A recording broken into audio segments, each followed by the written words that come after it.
خاتون نے پوچھا ہے جی، پاکستان سے سوال ہے، میری سسٹر کو ایک شیعہ لڑکا پسند ہے، اس نے 3 سال پہلے رشتہ بھیجا تھا لیکن ہماری فیملی نے شیعہ ہونے کی وجہ سے مسترد کر دیا تھا۔ میری بہن ابھی بھی اس کو پسند کرتی ہے اور کہیں اور شادی کے لیے رضامند نہیں۔ جب کوئی رشتہ آتا ہے تو وہ عجیب قسم کا رد عمل ظاہر کرتی ہے، رونا شروع کرتی ہے۔ میری فیملی نے استخارہ بھی کیا مگر اس میں بھی اچھا نہیں آیا۔ ہم نے اس کو سمجھانے کی پوری کوشش کر لی لیکن سب رائے گاں۔ عام بات یہ ہے کہ وہ دونوں رابطے میں ہیں اور ہمیں سمجھ نہیں آ رہا کہ اس اسٹیج میں ہم انہیں شادی کرنے دیں یا نہیں۔ بصورت دیگر میری سسٹر تو زندگی میں آگے بڑھنے کے لیے تیار نہیں۔ بچیوں پہ پہلے کنٹرول کیا کریں، گھر میں رکھا کریں ان کو، یونیورسٹی جا رہی ہے تو آنا جانا کا انتظام کریں۔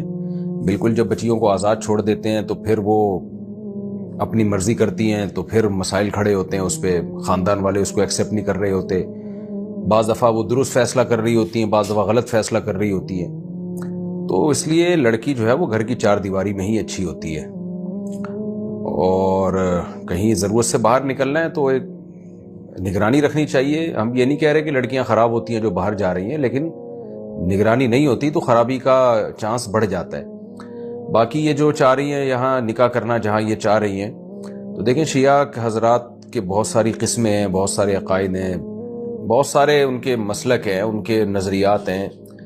کوئی ایک ایسا نہیں ہے جس پہ ایک نظریہ ہو کہ جو سارے شیعوں کی طرف وہ آپ منسوب کر دیں۔ کچھ اس میں ایکسٹریم لیول پہ پہنچے ہوئے ہوتے ہیں، صحابہ کو برا بلا کہہ رہے ہوتے ہیں۔ کچھ ایسے ہوتے ہیں جو برا بلا نہیں کہتے، صرف حضرت علی کو حضرت ابو بکر میں فضیلت دیتے ہیں۔ تو اس لیے جب بھی اس طرح کا کوئی سوال آتا ہے تو میں ڈائریکٹ جواب دینے کے بجائے میں ریفر کرتا ہوں کہ آپ جس شہر میں رہتے ہیں وہاں کسی قریبی مفتی سے رابطہ کریں۔ کسی مفتی سے بھی نہیں بلکہ وہ مفتی جو باقاعدہ ادارے میں ہوں، ادارے سے رابطہ کریں۔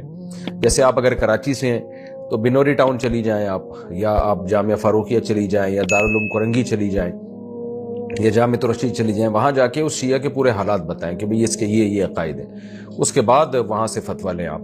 تو علی اطلاق اس بارے میں میرے لیے فتویٰ دینا بہت مشکل ہے۔ تو جس کی طرف سے نکاح کا پیغام آیا ہے تو اسپیسیفک اس کے عقائد کے بارے میں جان کے آپ وہاں سے کہیں سے فتویٰ لیں کہ تاکہ آپ کو پتہ چلے کہ یہ نکاح جائز بھی ہے یا نہیں ہے۔